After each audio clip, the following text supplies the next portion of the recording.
And I would say their relationship did start with money. This is a producer that's gone Hollywood per se. Expensive. Like that was the foundation of their conversation.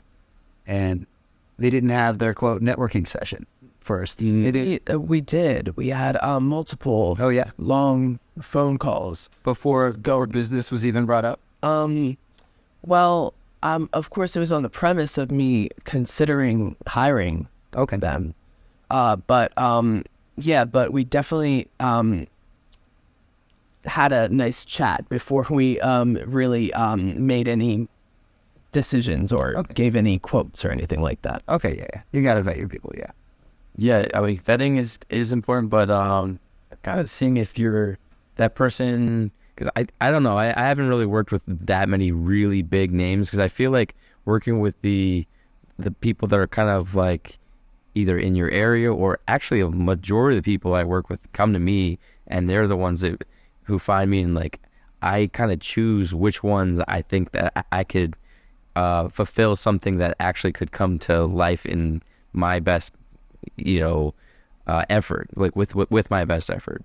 And that like you're gonna get people that are kind of, they fall short, and you're just like, maybe I'm not willing to put my energy into this right now, and I'm willing to pick and choose. But it is kind of a factor where if you walk up to someone, be like, hey, I'll pay you money, what can you do for me? Like, you don't really know if they actually are doing it for the best interest of, because they actually like you as a person. Yeah, and when people get big-headed to that echelon, man, they get career fatigue, where it is more about the money than the passion. Once you hit a certain level, and that's, I think, the foundation of your issue with this guy, basically, is he got career fatigue. He only likes to work with famous artists that are guaranteed going to get millions of views, and so, you came at him as an amateur compared to who he's used to working with, and he gave you a shot, and now I feel like he doesn't love his own decision. But again, I can't speak for him, but it's hard to be passionate about an amateur artist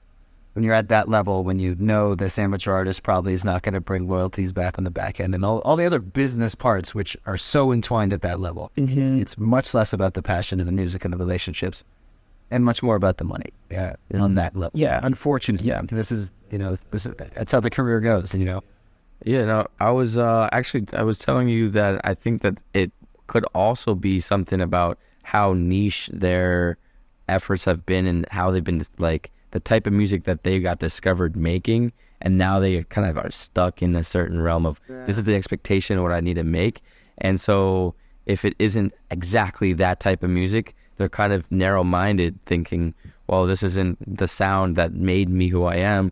I'm not willing to experiment with, I guess they're just kind of stuck in their old ways, in a sense, because it worked. And so that it's like harder for them to justify why they should be open-minded. In a strange way, that's another reason why I don't like producing by myself. Because I feel like if I were to do that, I might one day become a slave to my brand of production style. You think? Where I feel like my job is to be able to generalize, to be able to work with any kind of genre, be adaptable. Yes, and that, it's hard to hold on to that. So like that adaptability is so deeply important to me. And that does stop me from making a lot of music alone. I'm realizing now, I guess, is I don't want to become a slave to my brand. And I want to be able to serve any of the artists. And the great abstract of music is what it is. So what do you think, I just should open this to, obviously this is an open forum, so if you want to chime in, you can.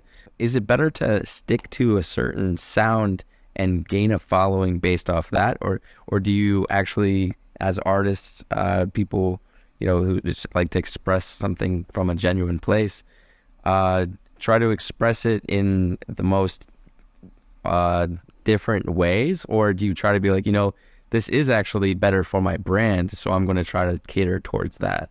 Well, I feel like as an artist, it is definitely important to find your own sound. Yeah. But as a producer, it's important to be able to do whatever the client approaches you. There's different kinds of producers. There's like the Skrillex kind of producer. His solo work as an artist and producer is his brand. Then you have the studio producers who kind of put their personal image and career as a quote artist to the side in order to serve others, and that's where I'm at right now. Years ago I decided I'm going to make 10 artists famous first before I even try myself. Why? Or I even try to brand whoever my stage character might be for whatever genre of music that might be. So I know that's why also something else, because of this decision I made years ago, something that stops me from producing music when I'm alone. So why is that? It's like a insecurity where you're like, I can't do this by myself, or is it like, I don't. why haven't you tried doing it on your own? That's a deep and abstract question that I haven't given myself the answers to. I'm sure a bit of love and a bit of fear is involved. Yeah. All right. I've asked you that question so many times. Because Giving you different answers? you've never really given a solid one. Yeah, because I don't have one yet. Let's ask Katniss. Yeah, that is actually very profound. Yeah. What do you think about that? Like, because you're kind of trying to make a name for yourself, as you're, different, experimenting with different genres.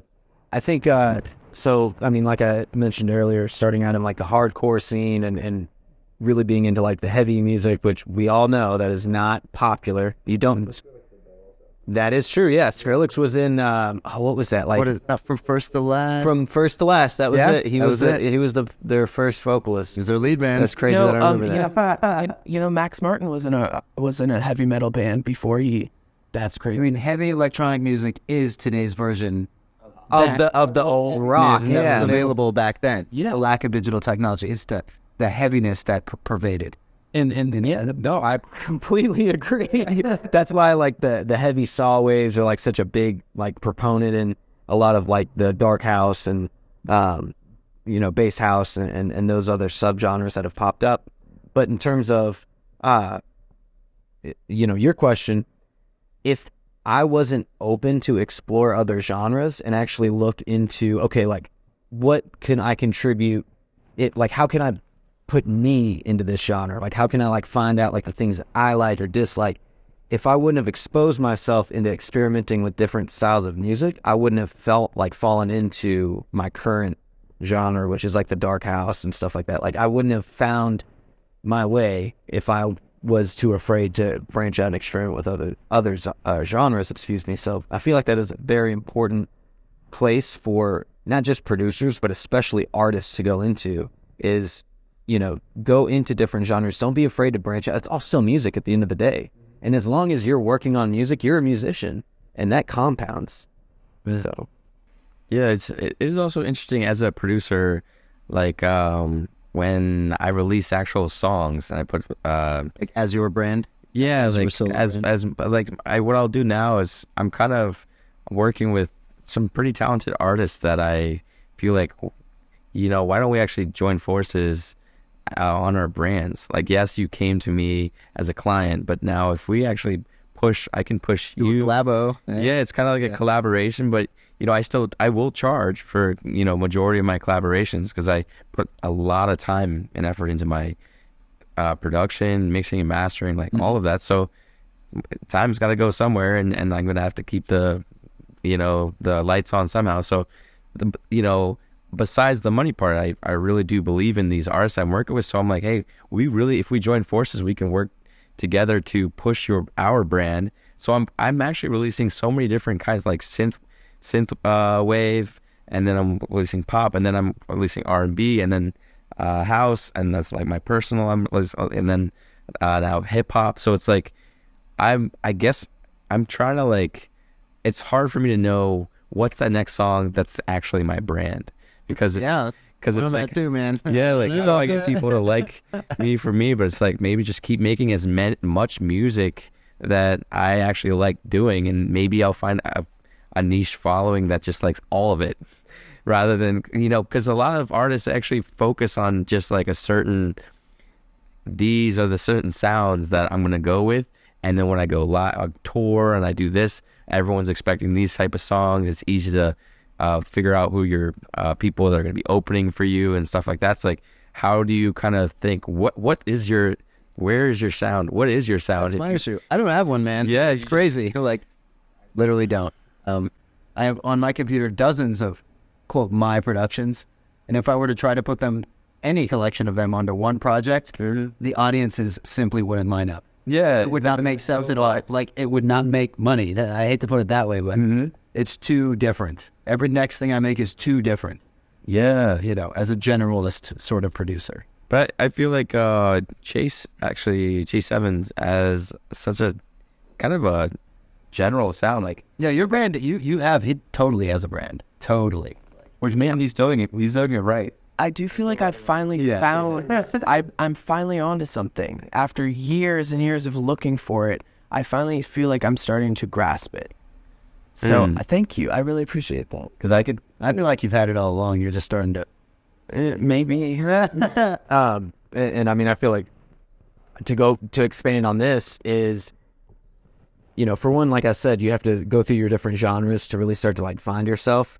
But I feel maybe not even as an artist, maybe altogether as a musician and a producer and an artist, like, wherever you're at within that spectrum, would you guys say, and Chase is already, that's the case, is niching down? He figured out, like, this is his sound, this is what he wants to really get into, and the further he niches down into it, the more it's opening up opportunities for him. Well, as an artist that wants to make money, that's the way, I would say. Yeah. An artist that wants to make money. Those two things. It makes it easier to find your audience, makes it easier to market in general. Brand clarity. Yeah. Oh, there is now way more accessible ways to make money, even besides being an artist as an artist. Like, so you can make a lot of money with sync licensing, and that like is a market that a lot of people kind of don't even think about. Sing a jingle on a car commercial. Having, I think having the brand and trying to live the dream as a pop star, as one of the superstars, and getting on tour and getting known by millions and stuff like that, as a one act kind of guy, like, I think is super, like, everyone wants that, but it doesn't mean that that's the only way as an artist you can still reach a place of like comfort financially, and you can experiment with so many different genres while also doing that niche thing that you were doing to try to become like that one image for everyone else. So you're fulfilling that, all of the aspects of being an artist, while also fulfilling the bigger dream, if you want to. Oh, also, I have an add-on to this. Say you're someone that makes all kinds of different music and you're not sure how to brand yourself, then brand yourself as 4 different characters. The world doesn't have to know you're even the same person, depending on how you do it. You have alias people like Daft Punk, right? Artists that have no face, but such a big sound. Or you have pop singers like Britney Spears with the image as part of it. But you really do have the option to rebrand yourself. This is showbiz. We're all actors a little bit on that stage. You know what Bruno Mars's name is? Not that. Dude, totally different. He's like, why you gotta say that, man? It's all a little bit of surreality and reality mixed in with any stage persona. You really dial that in and divide yourself into characters where you can articulate, this is what this one's about, this is the image, this is the sound. And I'm also this character as an actor, making this sound, this, what I'm saying? So that's a way to do it. And that's something I've tried to do as I was learning to be a producer. I think of 4 if you count my collab with my business partner. 4 different artists online, and they're all alias. And they all hate each other. Yeah. We got beef, dude. I literally can't reconcile them with an image or anything. So.